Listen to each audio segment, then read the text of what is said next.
L'Église catholique romaine a toujours eu tendance à occulter les phénomènes qui touchent à l'exorcisme.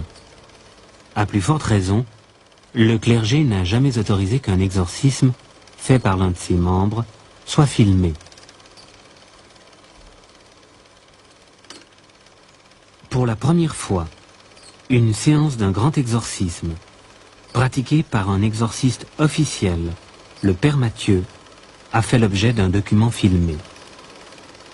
Ce document exceptionnel illustre un cas de possession démoniaque. Témoignage du docteur Sanchez, 47 ans. A assisté à plusieurs grands exorcismes du Père Mathieu. Lui seul a été autorisé à réaliser ce document. J'ai tourné ce film pour témoigner de l'existence réelle de Satan. Pour témoigner d'une manière irréfutable. Au moment même où la plupart des gens, et malheureusement particulièrement le clergé, pensent que les exorcismes, que la possession démoniaque sont des choses d'un autre temps. Eh bien, ce n'est pas vrai. C'est d'actualité, et au moment même où je vous parle, il y a un plus grand nombre de possédés qu'il n'y en a jamais eu. Malheureusement, la plupart des gens actuellement, compte tenu du contexte ecclésiastique dans lequel nous vivons, ne croient plus à l'enfer, et ils ont bien tort. Et leur montrer un document que j'ai vécu, auquel j'ai assisté, qui m'a douloureusement touché parce qu'il s'agit d'un ami, était une chose unique. Ce n'est pas un montage, ce n'est pas une invention, c'est un fait que j'ai vécu tous les jours pendant plusieurs années, et c'est la raison pour laquelle j'ai voulu le filmer, afin d'en donner témoignage à tous les gens qui auront la chance, et je dirais même mieux, la grâce de le voir. Voilà pourquoi j'ai voulu, entre autres choses, tourner ce film. Animo tutus et corpore. Tu pectoris sus interna custodias, tu viscera regas, tu cor confirmes. Salve Regina, Mater Misericordiae, vita dulcedo, espes. Voyez-vous, cet homme est arrivé, il avait 50 et quelques années. Il ne pratiquait pas, puisqu'il faisait de la magie depuis l'âge de 6 ans. Et il a fait tout le mal qu'on peut faire quand on n'est pas chrétien. Eh bien, cet homme, il a vu toutes les messes de la création parce qu'il s'est converti, et à partir de sa conversion, il avait mal dans le ventre. À l'absolution de ses fautes, il a pris mal dans le ventre. Alors il a vu tous les médecins qu'il a pu, et finalement on lui a dit, mais écoutez, il faut voir un prêtre, il a fait autrement. Alors, il a obtempéré, n'est-ce pas? Il a cherché, et puis alors on lui a dit, mais prenez la direction de Besançon. Il est venu. Voilà.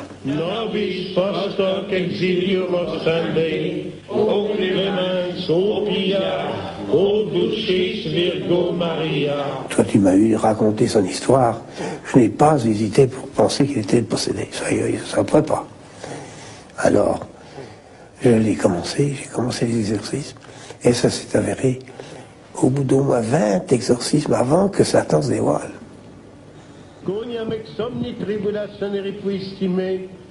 Et alors, quand il s'est dévoilé, ben, c'était la bagarre. Et la bagarre avec des témoins, avec tout ce qu'il fallait, quoi. Mais c'était épouvantable.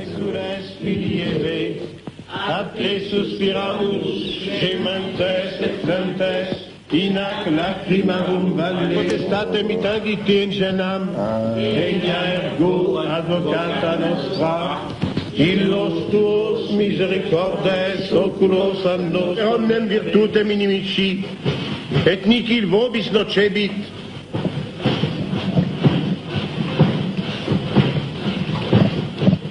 Verum tamen in hoc nolite gaudere, quia spiritus vobis subliciuntur, gaudet totem con nomina vestra scripta sunt in celis. Imperatibi Fides sanctorum apostolorum Petre Poli, et ceterorum sanctorum, imperatibi martyrum sanguis, imperatibi continentia confessorum, exorcismo. On me demande parfois pourquoi je parle latin. C'est parce que les gens ne le savent pas. Oui, mais alors quel intérêt y a-t-il? L'intérêt, c'est que Satan, quelquefois, me répond en latin, alors qu'elle ne le sait pas. Et à ce moment-là, il y a autre chose, comprenez-vous? Et ainsi de suite, il y a des... Mais il vous répond quoi, Satan? Mais il me répond à la question que je pose. Et quelles sont les questions que vous posez? Ben, par exemple, dis-moi ton nom. Non. Dic mihi nomen tuum. Je ne sais pas ce que ça veut dire. Réponds non. C'est clair. Comprenez-vous? Et pour tout, c'est comme ça. Salaud. Salaud. Oh, c'est pas mon ami. In nomine sanctissime Trinitatis. C'est pas mon ami. J'en suis heureux.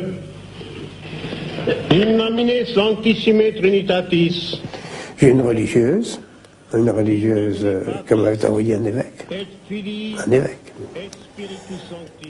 qui m'a répondu, quand je lui ai demandé Dic mihi nomen tuum, m'a répondu Lucifer. Lucifer. Je vous assure qu'à ce moment-là, on a un petit frisson dans le dos. Parce qu'évidemment, on ne s'attaque par conséquent au patron. Mais c'est pas rigolo. Ça fait peur? C'est-à-dire on sait, on est dans la sécurité parce que, malgré tout, nous savons que l'Église nous donne tout ce qu'il nous faut, n'est-ce pas? Mais malgré tout, c'est quand on manie ces armes-là contre un ennemi qu'on ne voit pas. On l'entend quelquefois, bien sûr. On voit les conséquences de sa présence par les contorsions du corps du malade, n'est-ce pas? Ah, ben bien sûr, ou bien il ne bouge pas. C'est la catalepsie, absolument. Il ne peut ni bouger, on ne peut pas lui remuer le doigt, on ne peut pas s'en remuer tout le corps. Vous voyez, ça dépend. Il n'y a pas un cas pareil.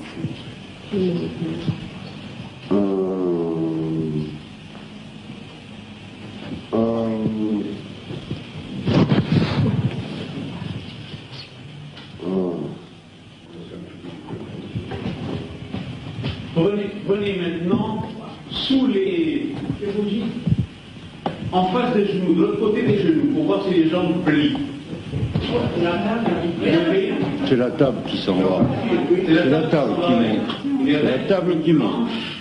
J'ai pu observer par ailleurs, toujours pendant ces exorcismes-là, que des modifications corporelles se produisaient.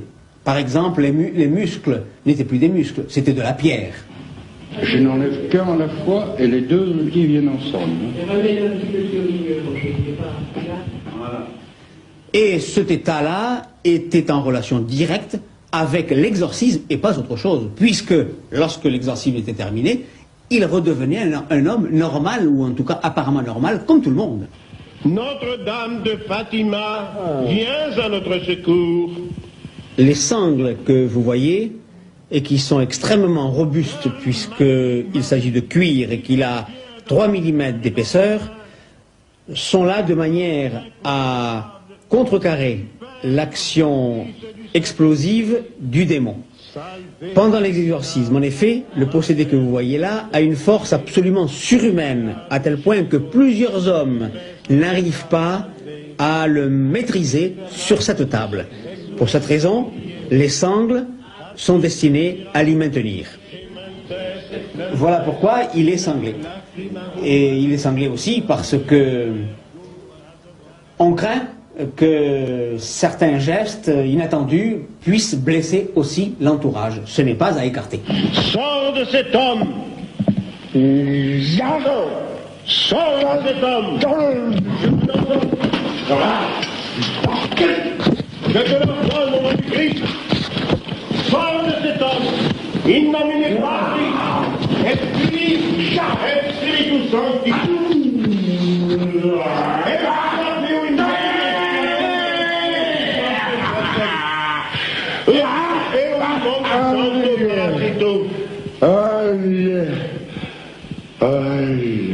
Dieu, délivre André. Accorde à tes enfants cette grande grâce pour leur montrer combien tu peux être aimé comme un père avec nos cœurs d'enfants. Père, exauce-nous. Je peux vous assurer que je ne me doutais pas un instant des ruses extraordinaires qu'utilisait le diable pour arriver à ses fins. Salve Regina. Et il ne faut pas croire, en voyant ces images, qu'il s'agit du possédé lui-même. Le possédé est absolument inconscient. Il ignore tout ce qui se passe, il est parfaitement inconscient. Son corps qui devient comme de la pierre, qui pèse des tonnes, les grimaces qu'il fait, ses yeux injectés, ses rictus, ces crachats qu'il envoie au visage des prêtres, il est absolument inconscient de tout cela. Et c'est le diable qui le fait en se servant du corps du possédé. Par conséquent, le corps du possédé est entièrement sous sa domination et s'exprime à la place du diable. Et d'ailleurs, pendant les exorcismes, je peux vous assurer que les gens qui l'entourent ont peur. Le seul qui n'a pas peur, c'est le Père Mathieu. Alors pourtant qu'il voit à travers ses yeux, pendant l'exorcisme, les flammes de l'enfer. Ce n'est pas une image, il le voit vraiment comme s'il y était. Terreur des démons. Terreur des démons. Notre-Dame du Rosaire, délivrez votre enfant.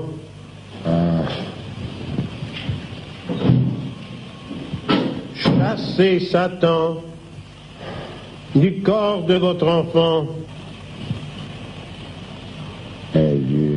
Par le sacerdoce du Christ, Satan sort de cet homme. Père, chassez le démon pour toujours.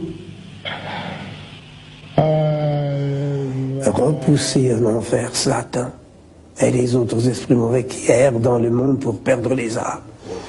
Pendant un siècle, on a récité cette prière de la part de l'Église. Et on l'a supprimée. Pourquoi? Parce que Satan en avait marre. Et c'est lui qui a obtenu ça. Satan s'est arrangé pour pouvoir faire disparaître toute lutte, toute résistance contre lui.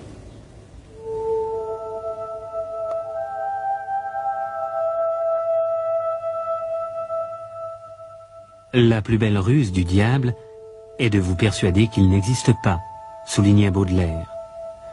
Mais à la fin du XXe siècle, peut-on encore croire au diable?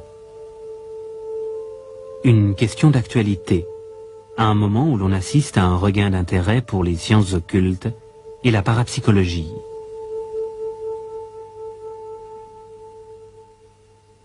À la lumière des acquis de la psychanalyse, l'Église a évolué. Elle ne veut plus réduire Satan à une image d'Épinal.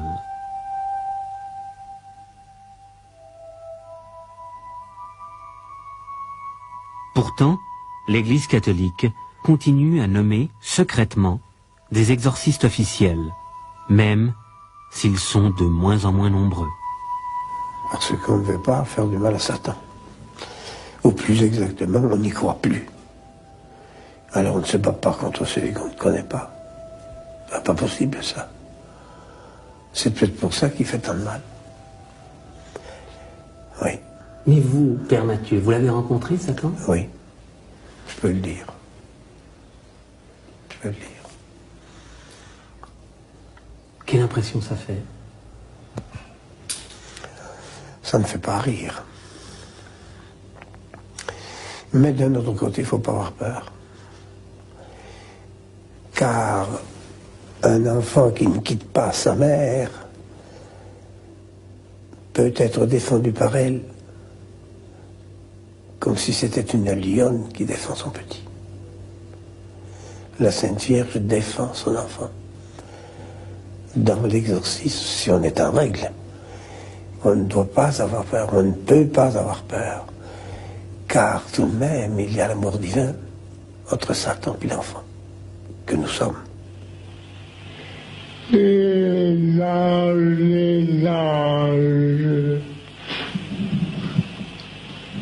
Saints anges, venez au secours d'André. Chassez le démon pour toujours. À 84 ans, le père Mathieu continue son combat, corps à corps, avec le prince des ténèbres, inexorablement, envers et contre tous. Satan, sors de cet homme. Je ne m'arrêterai qu'à l'heure de ma mort, quand le bon Dieu le voudra. C'est tout. Je ne veux pas, moi, me soustraire à mes obligations sacerdotales. Je suis prêtre pour ça.